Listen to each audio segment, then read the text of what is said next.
Buenos días, hermanos. Que Dios les bendiga.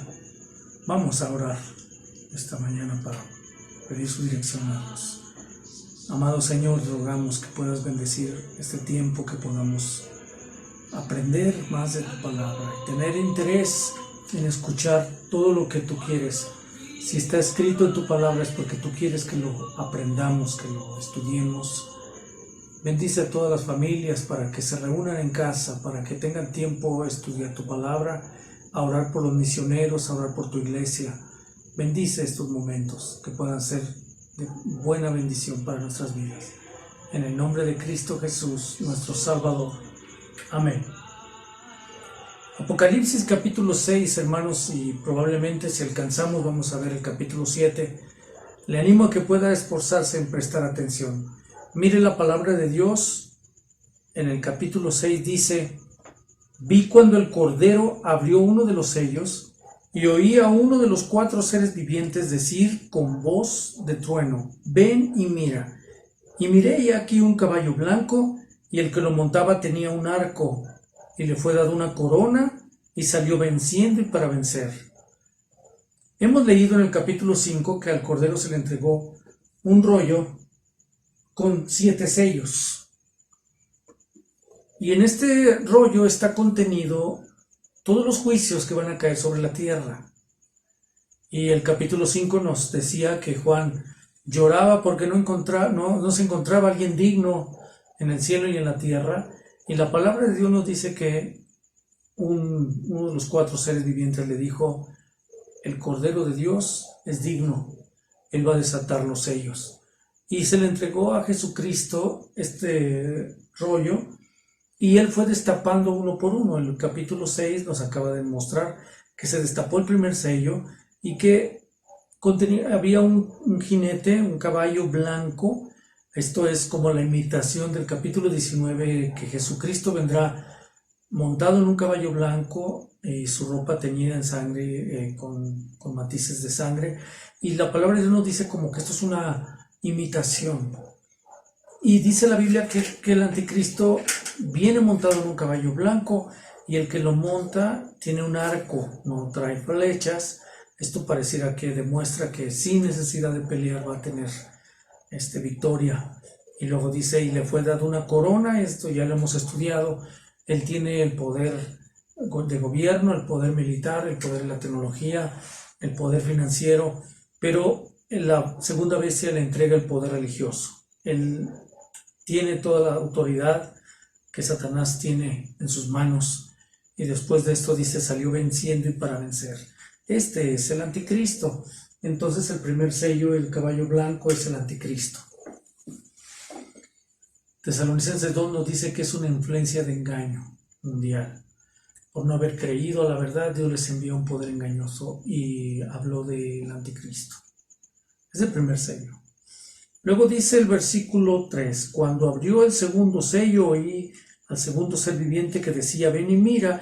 Y salió un caballo bermejo, un caballo rojo, y el que lo montaba le fue dado poder de quitar de la tierra la paz, y que se matasen unos a otros, y se le dio una gran espada. Este segundo sello lo ubicamos a mitad de la tribulación, porque el anticristo, dice la palabra de Dios, que da seguridad. Dice Pablo: cuando digan paz y seguridad, entonces vendrá destrucción repentina.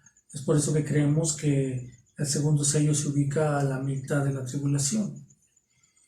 Y dice la Biblia que este caballo, este jinete, quita la paz de la tierra. Luego dice el versículo 5: cuando abrió el tercer sello, oí al tercer ser viviente que decía: ven y mira. Y miré, y he aquí un caballo negro, y el que lo montaba tenía una balanza en su mano. Y oí una voz en medio de los 4 seres vivientes que decía: 2 libras de trigo por un denario, o sea, el salario completo de un día va a ser para poder apenas comer. Dice: y 6 libras de cebada por un denario, pero no dañes el aceite ni el vino. Solamente hay ciertas cosas básicas que no van a tener esta alteración de precio, pero en todo el mundo se está hablando de una hambruna, un hambre y es el caballo negro. Cuando abrió el cuarto sello, oí la voz del cuarto ser viviente que decía: ven y mira. Y miré, y aquí un caballo amarillo, y el que lo montaba tenía por nombre Muerte.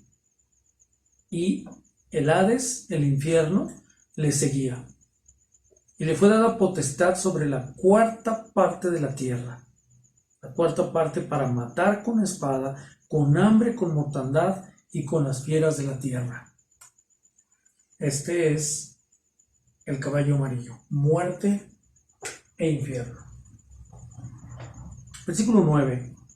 Cuando abrió el quinto sello, vi bajo el altar las almas de los que habían sido muertos por causa de la palabra de Dios y por el testimonio que tenían. En la tribulación, muchos mártires de Jesús, muchas personas que por causa de la palabra, por causa del testimonio que tienen, por causa de no ponerse la marca, van a ser muertos. Y aquí Juan está diciendo: vi a estas almas que habían sido muertas, y el versículo 10 habla de un clamor, y clamaban a gran voz diciendo: ¿hasta cuándo, Señor, santo y verdadero, no juzgas y vengas nuestra sangre en los que moran en la tierra? Y se les dieron vestiduras blancas. Esto es interesante porque este grupo de personas están en la tribulación, son mártires de la tribulación, pero tienen una similitud con la iglesia, porque van a ser vestidos de blanco, a igual que en el capítulo 19 nos dice que la iglesia como novia va a vestirse de blanco, y dice la Biblia que son las obras justas de los santos y que ellos van a casarse con Cristo. Y aquí está hablando de un grupo determinado en la tribulación que también van a estar vestidos de blanco. Y se les dijo que se descansasen todavía un poco de tiempo hasta que se cumpliera el número de los consiervos y de sus hermanos, que también habrían de ser muertos como ellos. Estamos hablando de mártires. Mártires que van a estar en la tribulación. Personas que van a morir por diversas razones, sobre todo por el testimonio y por guardar la palabra de Dios. Y viene el sexto sello. Miré cuando abrió el sexto sello, y aquí hubo un gran terremoto. Lo ubicamos aquí, un poderoso terremoto. Dice: y el sol se puso negro como tela de silicio, y la luna se volvió toda como sangre, y las estrellas del cielo cayeron sobre la tierra, como la higuera deja caer sus higos cuando es sacudida por el viento fuerte, por un fuerte viento. El versículo 14 dice: y el cielo se desvaneció como un pergamino que se enrolla, y todo monte y toda isla se removió de su lugar. Y todo esto lo encabeza un gran terremoto muy poderoso que conmueve gran parte. Yo imagino que destruye ciudades, y obviamente usted ha experimentado lo terrible que son los terremotos, pero aquí estamos hablando de un gran terremoto. Y todas las menciones de la naturaleza que se manifiestan por este movimiento de la tierra. Ahora el versículo 15 me interesa mucho porque quiero explicarle algo importante aquí. Dice que los reyes de la tierra, en consecuencia de estos sellos, y los grandes y los ricos y los capitanes y los poderosos y todo siervo y todo libre se escondieron en las cuevas y entre las peñas de los montes, y decían a los montes y a las peñas: caed sobre nosotros y escondednos del rostro de aquel que está sentado sobre el trono, el Padre, y de la ira del Cordero. Aquí empezamos a hablar de un tema fuerte. Ellos están reconociendo: Dios está irado, Dios está castigando. ¿Y por qué hablar de castigo, hermano? La Biblia nos dice, a través de la palabra de Dios, que el hombre, por causa de su pecado, está en gran afrenta y está bajo el juicio de Dios.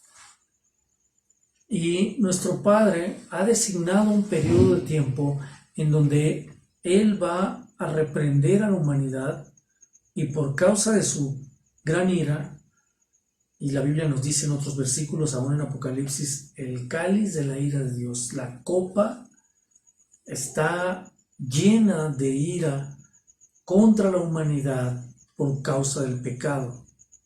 El versículo 17 dice, porque el gran día de su ira ha llegado. Allá en otros pasajes en el Antiguo Testamento, en algunos profetas dice, el día de Jehová, repetidas veces, el día de Jehová. Y está hablando de un periodo, un tiempo de castigos. Y aquí la pregunta que hace Apocalipsis dice, ¿y quién podrá sostenerse en pie delante de la ira de Dios? Cierra este capítulo hablando de estas personas que se esconden de la ira de Dios. A mí me gustaría hacer un paréntesis, puesto que cambia el tema en el capítulo 7. A mí me gustaría hablarte un poco de este tema. Pero antes te quiero mencionar, el séptimo sello son 7 trompetas que después vamos a ver. Hermano, los atributos divinos son varios enlistados y que los encuentras en toda la Biblia. Dios es eterno, Dios es creador, Dios es poderoso, todopoderoso, es omnipresente, omnisciente, sabio, su presencia y tantos atributos que la Biblia nos menciona. Pero hay 2 atributos que es muy importante que podamos analizar para poder entender la ira de Dios. 2 atributos que tienen que ver en consecuencia del pecado, hay una afectación con nosotros, nuestra relación con esos atributos. El primer atributo que yo te quiero mostrar, te lo voy a ilustrar de esta manera, con un atributo importante es que Dios es perfecto, y esto lo quiero mencionar por una balanza. Y dentro de esa perfección hay 2 atributos que pudiéramos decir como que si estuvieran en conflicto: su santidad y su amor. La Biblia nos dice que Dios es perfectamente santo. La Biblia nos habla de que día y noche los seres angelicales que están alrededor del trono dicen, santo, santo, santo. Dios es santísimo. No hay forma de que algo en pecado pueda estar en su presencia. Y si pudiéramos entender este concepto, para poder entender la ira de Dios, es que la santidad de Dios reclama que el pecado o el ser que tiene pecado tiene que estar apartado de Dios. Y dirás, ¿qué tan lejos? En donde no esté Dios. Y tú sabes que Dios es omnipresente. La santidad de Dios reclama una separación total. La santidad de Dios nos separa de Él. Pero su amor reclama que Dios tiene que hacer algo para acercarlo a Él. Entonces tenemos un conflicto, la santidad te separa y el amor te induce a Dios, el corazón de Dios, a solucionar este conflicto. No puede ser más santo que amor, ni puede ser más amor que santo. En definitiva, tienen que estar perfectos. Entonces, hay un conflicto aquí mencionado, y no puedo profundizar, pero mencionado por Moisés cuando recibió las tablas de la ley. El mismo Moisés manifiesta este conflicto. Dice, ese Dios que ama y perdona, y a la vez dice, y que por ningún motivo puede permitir el pecado. Es un conflicto mencionado ahí en Deuteronomio. Y si pudiera explicar otros 2 atributos en conflicto, sería la justicia de Dios con la misericordia. Estamos hablando que la santidad te aparta, pero la justicia de Dios te aniquila. La justicia de Dios reclama muerte, aniquilación. Entonces su santidad te separa y su justicia te destruye, te aniquila. Pero su amor te acerca y tiene que solucionar el problema. Y su misericordia perdona. Entonces Dios no puede pesar más, tiene que ser perfecto.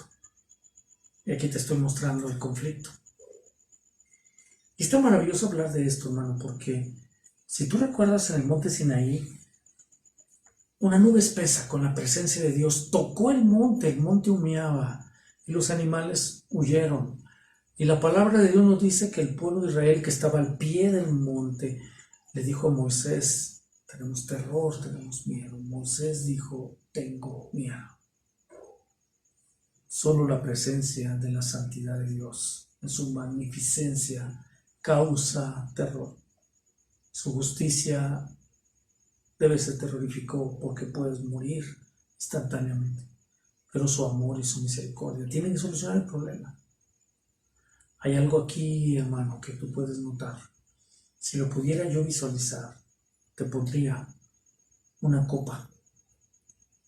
La santidad de Dios y su justicia, si te puedes imaginar la copa del cáliz de la ira de Dios, su santidad, su perfección, su justicia, reclaman separación y castigo. Pero buscando una satisfacción, que estos dos atributos puedan tener plena satisfacción, la palabra de Dios nos habla. Yo no sé si lo alcanzas a ilustrar o a visualizar en tu pantalla. Aquí está una corona y unos clavos, un madero. Es un símbolo, pude haber puesto una cruz, pero quiero explicarte un símbolo de la muerte de Cristo. Esa copa fue derramada en Cristo, la copa de la ira de Dios. Es por eso que la palabra de Dios nos dice que el Padre le dio la espalda a su Hijo estando en la cruz. Cristo hablaba de una copa.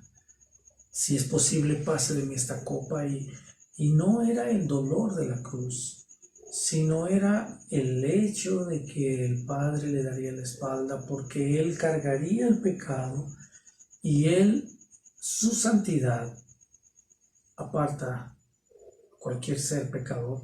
Y Jesús estaba cargando el pecado de toda la humanidad. Su santidad lo apartó de su Padre. Su justicia es el castigo severo que cayó sobre Jesús, estando Jesús en un lugar del pecador, cargando el pecado de todos nosotros. Y fue la santidad y la justicia las que tuvieron que ser plenamente satisfechos. Y esto ocurrió derramándose en la cruz. Y al ser completamente satisfecha la santidad y la justicia de Dios, entonces el amor de Dios fue manifiesto. El amor de Dios en Cristo Jesús y su misericordia se manifestó.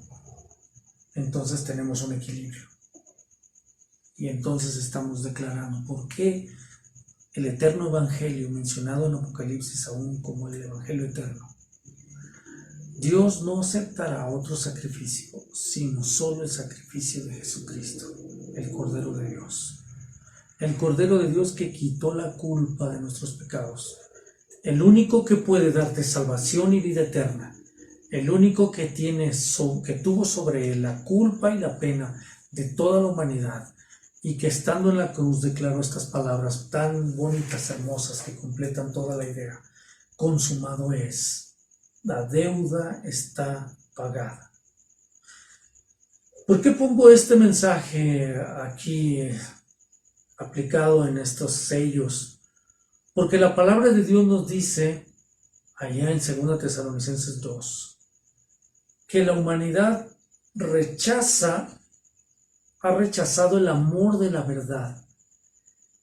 Y por esto Dios les envía un poder engañoso. Sabemos que esto comienza con el anticristo.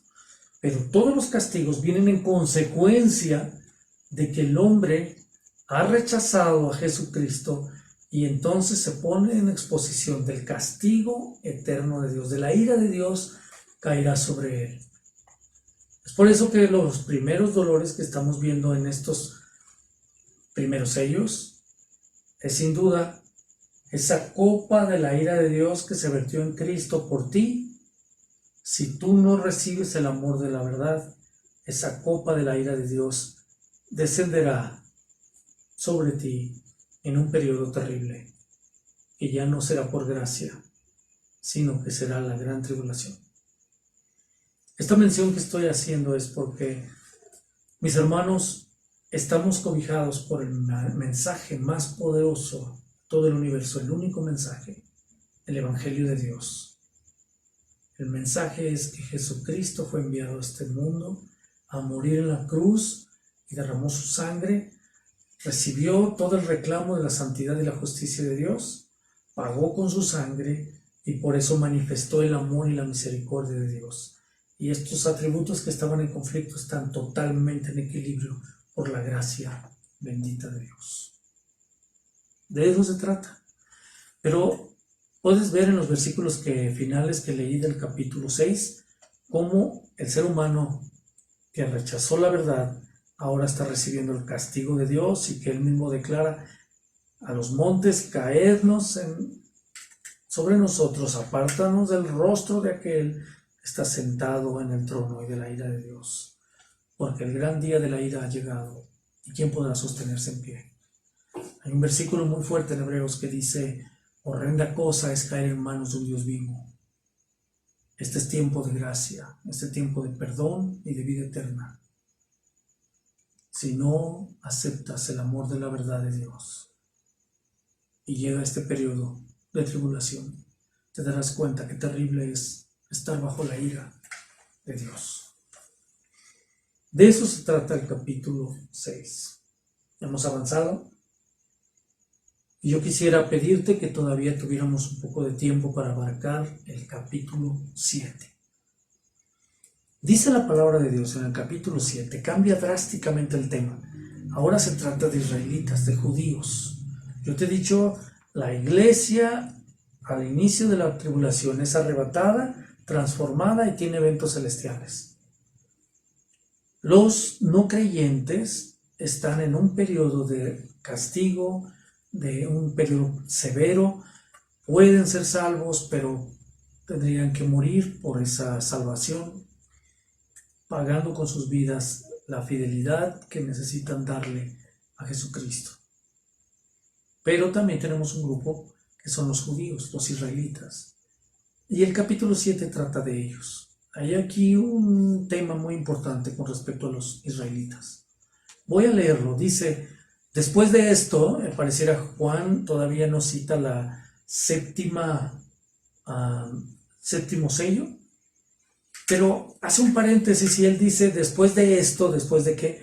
Después de haber visto estos sellos, después de esto vi 4 ángeles, y al parecer como si tuviera la pantalla y está viendo el mundo, y hay 4 ángeles poderosos que están en los 4 ángulos de la tierra. Dice: detienen los 4 vientos de la tierra, y esta frase quiere decir que toda la tierra está contenida de los juicios o de los vientos que vienen, para que no soplase viento alguno sobre la tierra, ni sobre el mar, ni sobre ningún árbol. Y luego el versículo 2 dice: y vi también a otro ángel que subía de donde sale el sol y tenía el sello del Dios vivo. Hay que entender esto, hay que imaginar la tierra está en los 4 ángulos, están los ángeles como conteniendo el juicio de Dios, cada uno en su lugar, y la tierra está siendo contenida del castigo por una sola razón. Hay un grupo de personas israelitas. Este grupo de personas van a ser sellados, y dice la palabra de Dios, con el sello de Dios. Usted sabe que estamos en el tiempo de gracia, y en este tiempo la palabra de Dios nos revela que el sello de Dios es el Espíritu Santo. Es un sello de propiedad. Dice Efesios 4:31 que todo creyente que ha creído en Cristo, que ha recibido por fe la salvación en Cristo, el Espíritu Santo viene a morar en él, y el Espíritu Santo es el sello de propiedad que tú y yo tenemos. Si podemos asegurar que somos salvos, es porque hemos creído en Cristo y el Espíritu Santo ha venido a ser morada permanente en nosotros. Y dice la palabra de Dios que el Espíritu Santo no se irá sin ti. O sea, si Él se va, nos vamos con Él. La palabra de Dios nos habla de un sello de propiedad, y es el Espíritu Santo. Pero aquí habla de estas personas, este grupo de personas que van a ser sellados con el sello del Dios vivo. Y luego dice, este ángel clamó a gran voz a los 4 ángeles que acabo de mencionar, que están en los 4 ángulos de la tierra, deteniendo el juicio de Dios. Dice que les habló a ellos, a quienes Él les había dado el poder de hacer daño a la tierra y al mar, y estaban conteniendo este daño hasta que se sellaran. Dice, diciendo, no hagáis daño a la tierra, ni al mar, ni a los árboles, hasta que hayamos sellado en sus frentes a los siervos de nuestro Dios. Este grupo de personas son mencionados como siervos de Dios, y al parecer van a servir en la tribulación. Van a ser siervos de Dios y tienen características muy interesantes. La primera está citada a continuación desde el versículo 4 al versículo 8. Podríamos decir que para empezar, este grupo tiene un número. Dice el versículo 4, y oí el número de los sellados, 144,000 sellados, de todas las tribus de los hijos de Israel. Son 144,000 judíos o israelitas. Y luego comienza a dar el listado de la tribu de Judá, 12,000 sellados, de la tribu de Rubén, 12,000 sellados, de la tribu de Gad, 12,000 sellados, de la tribu de Aser, 12,000 sellados, de la tribu de Neftalí, 12,000 sellados, de la tribu de Manasés, 12,000 sellados, de la tribu de Simeón, 12,000 sellados, de la tribu de Leví, 12,000 sellados, de la tribu de Isaacar, 12,000 sellados, de la tribu de Zabulón, 12,000 sellados, de la tribu de José, 12,000 sellados, y de la tribu de Benjamín, 12,000 sellados. Son 12,000 de cada tribu. Voy a ponerle una tabla aquí, si usted puede notar. De cada tribu están 12,000 sellados. Hay un dato interesante, solo por mencionar. Rubén es el primogénito, sin embargo no se menciona al principio. Pudiera decir que debería de ser así, pero no se menciona a Judá. Debe de haber razones importantes. Usted sabe, Judá representa la tribu de donde viene Jesús. Y algo muy importante es que Rubén tuvo por ahí algún pecado mencionado en la palabra de Dios. El asunto es que se menciona primero Judá. Hay otro dato que quiero mencionarle. Bueno, cada tribu suman una cantidad de 144,000 israelitas. Quise mencionar, pude decir judíos, pero no quiero confundirle porque judío representa la tribu de Judá. Pero son israelitas, sellados, hijos de Jacob. Otro dato importante. Mire, no se menciona la tribu de Dan. No está mencionado. Y ahora hay otra cosa importante. Sabemos que 2 hijos de José ocupan territorios como si fueran tribus, parte de los hijos de Jacob. Y esto tiene un motivo en Génesis. Si me voy a permitir leer este versículo, por si usted después tiene ganas de encontrarlo. Está en el capítulo 48 de Génesis, donde Jacob decide bendecir a los hijos de José. Jacob ya se encontraba anciano, ya no veía, y José sabe que está a punto de morir su padre y trae a sus hijos con él. Y hay algo interesante aquí, solo voy a hacer una mención, versículo 14, después usted lea el capítulo entero. Entonces Israel, o sea Jacob, extendió su mano derecha, y es porque en la mano derecha es donde se imponía su mano al primogénito, pero puso su mano derecha y la puso sobre la cabeza de Efraín. Efraín no era el primogénito, era el segundo hijo de José. Aquí dice que era el menor, Efraín. Y su mano izquierda, que debería de estar Efraín en la mano izquierda, pero dice, y su mano izquierda sobre la cabeza de Manasés, que era el primogénito. Sabemos que Jacob lo hizo con un motivo, dice, colocando así sus manos adrede. Estamos hablando de que lo hizo consciente, aunque Manasés era el primogénito. Él debió de tener a Manasés en la mano derecha, y a Efraín en la mano izquierda. Y bendijo a José diciendo: el Dios en cuya presencia anduvieron mis padres, Abraham e Isaac, el Dios que me mantiene desde que yo soy hasta este día, el ángel que me liberta de todo mal, bendiga a estos jóvenes. Él está bendiciendo a los dos. Y sea perpetuado en ellos mi nombre y el nombre de mis padres, Abraham, Isaac, y multiplíquense en gran manera en medio de la tierra. Es por esto que se incluyen en las tribus. Pero viendo José, aquí hay un dato importante, que su padre ponía la mano derecha sobre la cabeza de Efraín, el menor, le causó esto disgusto y asió la mano de su padre para cambiarla de la cabeza de Efraín a la cabeza de Manasés. Y dijo José a su padre: no así, padre mío, porque este es el primogénito, pon tu mano derecha sobre su cabeza. Mas su padre no quiso y dijo: lo sé, hijo mío, lo sé, también él vendrá a ser un pueblo y será también engrandecido, pero su hermano menor será más grande que él y su descendencia formará multitudes de naciones. Y los bendijo aquel día. Yo quiero decir por qué lo mencioné. Mire, es interesante que Efraín, siendo el menor, pero tenía la bendición de Jacob, pudiera deducir que él debería de estar en la lista, pero es interesante que no se menciona Efraín en la lista, que son hijos de José, bendecido por Jacob primero antes que Manasés. Sin embargo, aquí sí ocupa la Biblia mencionar a Manasés, siendo el primogénito, mencionarlo en la lista de los elegidos.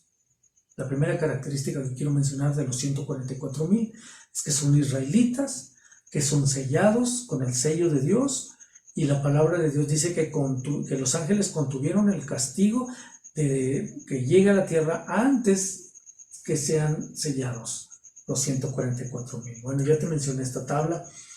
Quiero que notes solamente unas características más que se encuentran en Apocalipsis capítulo 14, y aquí voy a concluir. Solamente quiero concluir con este tema. Son judíos, son israelitas, son siervos del Altísimo. Pero aquí, pasado algunos capítulos, Juan ahora ve a los 144,000 en el cielo. No son la iglesia, ni tampoco son de los mártires que estuvieron mencionados en el sello, el quinto sello. Son un grupo de personas selectos, muy especiales, y ve las características que tienen. Después miré, y aquí el Cordero estaba en pie sobre el monte de Sión, y con él 144,000, son los mismos, que tenían el nombre de él y el de su padre escrito en la frente. Es el sello que se les puso al inicio en el capítulo que ya mencioné, el 7. Y oí una voz del cielo como estruendo de muchas aguas y como sonido de un gran trueno, y la voz que oía era como de arpistas que tocaban sus arpas. Estaba ahí una manifestación de adoración, y estos 144,000 se encuentran de pie ante Dios, y el versículo 3 dice que cantaban. Es un cántico nuevo delante del trono, delante de los 4 seres vivientes que se encuentran alrededor del trono, y de los ancianos que tienen sus coronas. Son 24 ancianos. Delante de ellos están haciendo una adoración, un cántico, y nadie podía aprender el cántico sino aquellos 144,000 que fueron redimidos de entre los de la tierra. Son seres humanos, pero son israelitas, no son de otra nación, no pueden ocuparse, no son. Hay esta secta que dice que pertenecen, que ellos son los 144,000, y yo he tenido la oportunidad de preguntarles, estoy hablando de testigos de Jehová, que ellos aseguran ser parte, una cantidad de ellos, 144,000, y les he preguntado: ¿usted de qué tribu es? Si es usted de la tribu, si usted debería de cumplir la característica mencionada en el capítulo 7, ¿de qué tribu de la nación de Israel es? Y ellos dicen: no, yo no soy mexicano. Entonces son mentirosos. Y aquí la palabra de Dios dice que son israelitas. Pero ellos dicen una frase que la quiero mencionar. Dicen: Israel, ya fue desechado en ninguna manera. Romanos capítulo 11, capítulo 12, creo que hasta el capítulo 15, te repite vez tras vez, la nación de Israel no fue desechada. La semana pasada te compartí esto, las 70 semanas, 69 semanas, cuando entró Jesucristo en esas Domingo de Ramos, se detuvo el reloj para los judíos y comenzó el tiempo de los gentiles. Y les falta una semana por cumplir 7 años. Es como el equipo que te mencioné que fue sentado a la banca y que fueron metidos al equipo, al partido, gentiles, personas comunes. Pero cuando ellos sean quitados en el arrebatamiento, los judíos entran otra vez en escena y viven la última semana, que son 7 años de gran tribulación, tribulación y gran tribulación. Y dentro de ese propósito que tienen los judíos, que son muchos propósitos, uno de ellos son un grupo de personas, 144,000 que son siervos de Dios en la tribulación. Ya terminó, hermano. Estoy en el versículo 3 que dice que cantan, hacen un cántico hermoso que nadie puede entonar porque solo ellos tienen la letra. El versículo 4 dice, estos son, y mire las características, son los que no se contaminaron con mujeres, al parecer 144,000 apartados, no se contaminaron con sexo, con mujeres, pues son vírgenes. No estoy diciendo que el sexo es pecado, estoy diciendo que en este tiempo, en este grupo tiene esta peculiaridad, esta selección. Dios permitió que se dedicaran solo al Señor y son vírgenes. Estos también dice que son los que siguen al Cordero por donde quiera que va. Esto implica obediencia total. Estos fueron redimidos de entre los hombres como primicias, es como una ofrenda para Dios y para el Cordero. Y el versículo último de hoy dice, y en sus bocas, y es algo bien interesante, no fue hallada mentira. Esto es increíble, porque al parecer todo hombre, todo ser humano somos mentirosos. Pero aquí dice la palabra de Dios, estos hombres no mienten, pues son sin mancha delante del trono de Dios. Muy interesante. En el capítulo 7 se ve que están en la tierra a punto de ser sellados. En el capítulo 14 están en el cielo alabando y glorificando a Dios. Estos son los 144,000. Pues hermanos, este tema adicional que he dispuesto traté de hablar de todos los sellos y le hablé del capítulo 7 de los 144,000. Quiero decirle que busqué y traté de encontrar cuál es su verdadero trabajo que realizan en la tierra los 144,000. No especifica algo en especial, pero quiero hacer una deducción. Dice la Biblia que son siervos de Dios y que tienen el testimonio de Dios en su vida, en sus corazones, y que son martirizados porque tienen la palabra de Dios. Yo creo que estas personas, estos judíos, van a predicar el Evangelio. Hermanos, Padre bendito, gracias por tu palabra, gracias por todo lo que hemos aprendido. Bendice a tu iglesia, permite que haya interés y conocimiento en el conocimiento de tu palabra. Bendice cada familia con buena salud. Guarda, Señor, y prospera a cada familia. Te agradecemos, Padre, por este tiempo que hemos empleado en estudiar tu palabra. En el nombre de bendito de Jesucristo, nuestro Salvador. Amén.